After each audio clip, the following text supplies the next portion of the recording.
नमस्कार। आज हम बात करेंगे रूढ़ि की परिभाषा, जो विभिन्न विधिशास्त्रियों ने रूढ़ि को परिभाषित किया है उसके बारे में, और रूढ़ि की उत्पत्ति और उसका विकास किस प्रकार हुआ, origin and development of custom. रूढ़िजन्य विधि यानी कस्टमरी लॉ सभी देशों में, लगभग सभी देशों में प्रचलित है। रूढ़ि को परिभाषित करते हुए विभिन्न विधिशास्त्रियों ने अपने भिन्न भिन्न विचार व्यक्त किए हैं। इनमें कुछ प्रमुख नाम हैं, जैसे Salmond, Austin, Holland, Allen, Carter आदि। तो अब हम ये देखते हैं कि इन विधिशास्त्रियों ने रूढ़ि को किन शब्दों में और किस प्रकार परिभाषित किया है। सामंड के अनुसार रूढ़ि ऐसे सिद्धांतों की अभिव्यक्ति है जिन्हें न्याय और लोक उपयोगिता के आधार पर, न्याय और लोक उपयोगिता के सिद्धांतों के रूप में राष्ट्रीय चेतना के अंतर्गत स्वीकार कर लिया गया है। कंपटीशन में क्वेश्चन पूछ लिए जाते हैं, जैसे कीवर्ड्स, तो आपको याद रखने के लिए इन कीवर्ड्स को याद रखना होगा। जैसे सामंड की परिभाषा में कीवर्ड है ऐसे सिद्धांत, दूसरा न्याय और लोक उपयोगिता के रूप में राष्ट्रीय चेतना के अंतर्गत।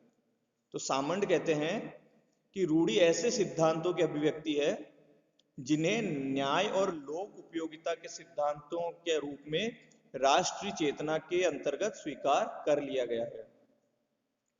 उसके बाद डॉक्टर एलन की परिभाषा देखें तो डॉक्टर एलन के अनुसार विधिक एवं सामाजिक विषय के रूप में रूढ़ि का उद्भव अंशतः तर्क और आवश्यकता तथा अंशतः आपसी विश्वास और अनुकरण की शक्तियों के द्वारा हुआ है।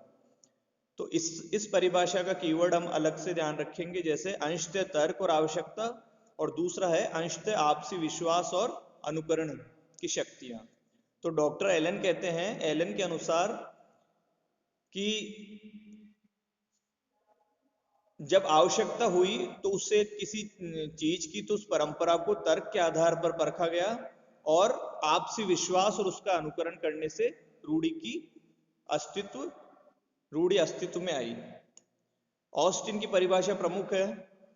उन्होंने रूढ़ि को परिभाषित करते हुए कहा है कि रूढ़ि आचरण का वह नियम है जिसका अनुपालन शासित वर्ग द्वारा इसलिए नहीं किया जाता है कि वह किसी राजनीतिक प्रभुता संपन्न द्वारा स्थापित विधि है, बल्कि इसलिए किया जाता है कि प्रजाजन स्वेच्छा से उसका अनुकरण करते हैं। तो ऑस्टिन कहते हैं, ऑस्टिन जो है उनके अनुसार विधि, जो हम बाद में अध्ययन करेंगे, ऑस्टिन की विचारधारा संप्रभुता और संप्रभुताधारी की शक्ति, और ये सब हम ऑस्टिन की विचारधारा में अध्ययन करेंगे।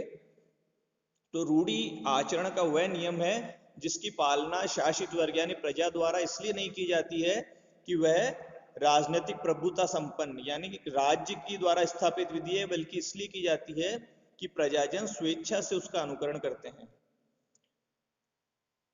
हॉलैंड रूढ़ि को परिभाषित करते हुए कहते हैं कि रूढ़ि आचार की प्रणाली, आचरण की वह प्रणाली, तो इसमें कीवर्ड हो गया आचरण की प्रणाली, जिसका सामान्यतः पालन किया जाता है।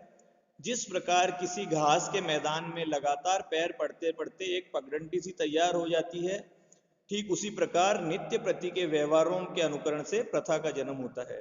तो हॉलैंड इसके एक उदाहरण देते हैं कि जिस प्रकार कोई घास का मैदान है, उसमें एक ही जगह लगातार अगर कोई चलता रहता है, निरंतर एक के बाद एक हम चलते रहते हैं, तो वहां से वो घास हट जाती है और उस पर अपने हमारे पांवों के द्वारा एक पगडंडी का निर्माण हो जाता है। उसी प्रकार लगातार किसी प्रथा को अनुकरण करने से, लगातार किसी नियम को या किसी व्यवहार को अनुकरण करने से, उसकी लगातार पालना करने से प्रथा का जन्म होता है। कार्टर कहते हैं कि समान परिस्थितियों में समस्त व्यक्तियों के कार्यों की एक रूपता को रूढ़ि कहते हैं।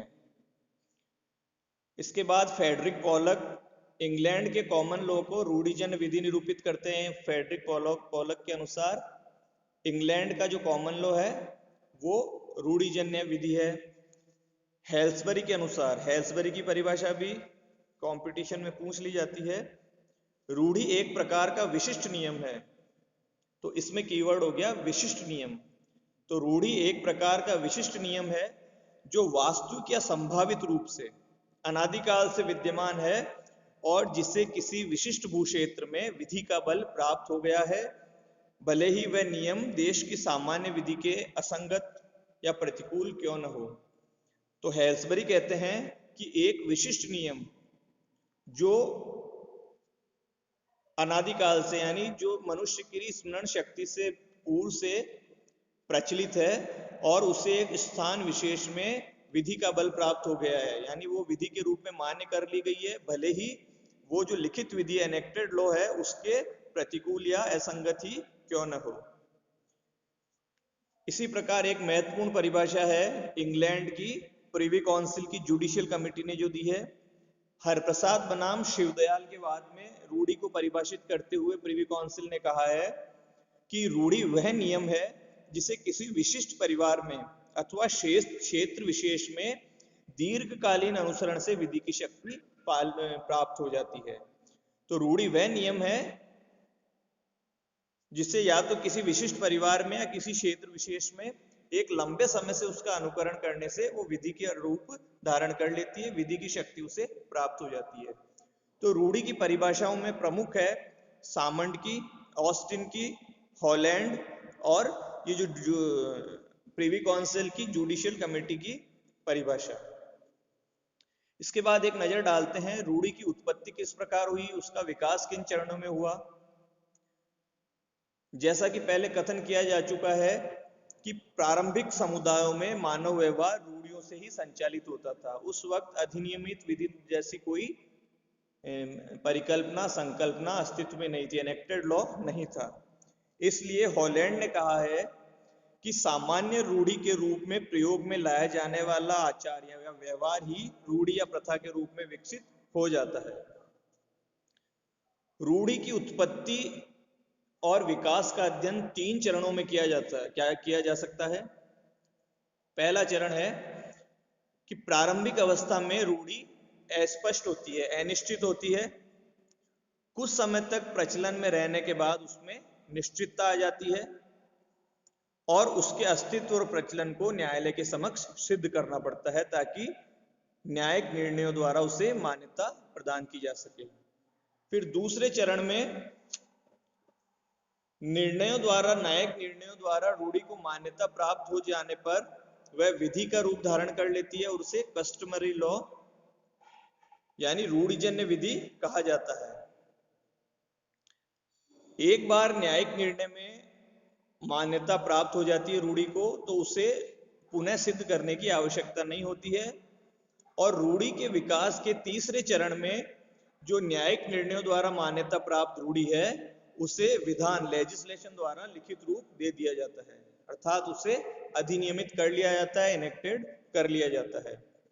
भारत की हिंदू विधि के अनेक उपबंध प्राचीन रूढ़ियों और प्रथाओं पर आधारित हैं, जिन्हें सन 1955-56 में अधिनियम संहिताबद्ध कर हिंदू विधि का रूप दे दिया गया था और उसे उस रूप में स्वीकार कर लिया गया था। जैसे हिंदू विवाह अधिनियम, हिंदू उत्तराधिकार अधिनियम, दत्तक ग्रहण, भरण पोषण अधिनियम, ये इसके अच्छे उदाहरण हैं। इंग्लैंड का कॉमन लॉ है वो भी अधिकांशतः रूढ़िगत विधि पर ही आधारित है, इसलिए फ्रेडरिक पोलक ने इंग्लैंड के कॉमन लॉ को ही रूढ़िजन्य विधि माना है। यह एक बात और ध्यान देने योग्य है कि प्रथा के या रूढ़ि के विकास में अनुकरण का पर्याप्त महत्व है। यह अनुकरण अंधानुकरण ना होकर, यानी बिना किसी लॉजिक के ना होकर तर्क पर आधारित होना चाहिए। प्रारंभिक समाज में शासक विधि का निर्माण नहीं करता था, उसका न्याय जो वो करता था वो जन साधारण की उचित अनुचित की धारणाओं पर निर्भर रहता था। राजा जन साधारण द्वारा जो औचित्य अनुचित्य की भावनाएं थी, जो परंपराएं चली आ रही थी, उसी के आधार पर न्याय करता था। उचित अनुचित का विचार लोगों के व्यवहार या रूढ़ियों में ही निहित होता था। परिणाम स्वरूप प्राचीन समाज में सामान्य रूप से प्रचलित रूढ़ियों का महत्व विधि के समान ही था। तो रूढ़ि की उत्पत्ति और परिभाषा के बारे में हमने देखा। परिभाषाएं अलग अलग विधि शास्त्रियों ने अलग अलग दी हैं। उनमें प्रमुख है सामंड, ऑस्टिन, हॉलैंड और इंग्लैंड की प्रिवी काउंसिल द्वारा दी गई परिभाषाएं। और रूढ़ि की उत्पत्ति और विकास का अध्ययन 3 चरणों में किया जा सकता है। पहले चरण में वह अनिश्चित रहती है और कुछ समय प्रचलन में रहने के बाद उसमें निश्चितता आ जाती है। दूसरे चरण में उसे न्यायिक निर्णयों द्वारा मान्यता प्रदान कर दी जाती है और वह विधि का रूप धारण कर लेती है। और तीसरे और अंतिम चरण में जो न्यायिक निर्णयों द्वारा प्राप्त मान्यता प्राप्त विधि है, रूढ़ि है, उसे संहिताबद्ध रूप कर से विधि का रूप दे दिया जाता है, उसको संहिताबद्ध कर दिया जाता है, अधिनियमित कर लिया जाता है, एनेक्टेड कर लिया जाता है।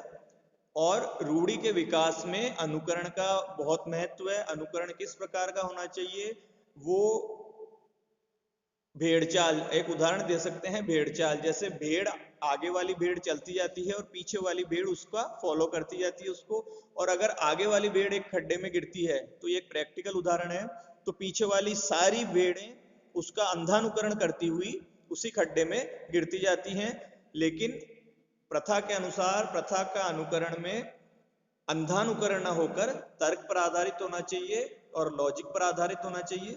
और प्राचीन जो समाज था, प्रारंभिक जो समाज था, उसमें सारी विधियां रूढ़िजन्य विधि ही थी। शासक रूढ़िजन्य विधि के आधार पर ही न्याय करता था।